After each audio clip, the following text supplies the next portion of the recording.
ফাইজলামি শুরু কর সারা দেশব্যাপী ফাইজলামি শুরু করে দিয়েছে একেবারে নির্মমভাবে, অহেতুকভাবে।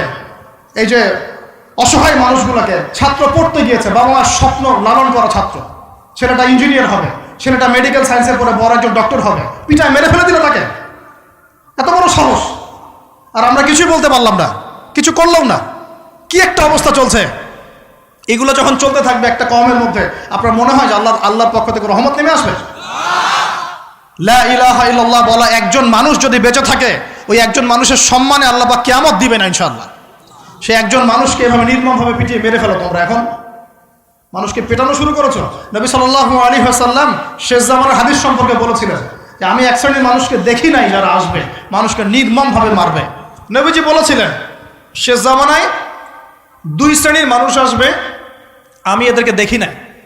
নবীজি দেখেন নাই মানে 1400 বছর আগে ওরা ছিল না।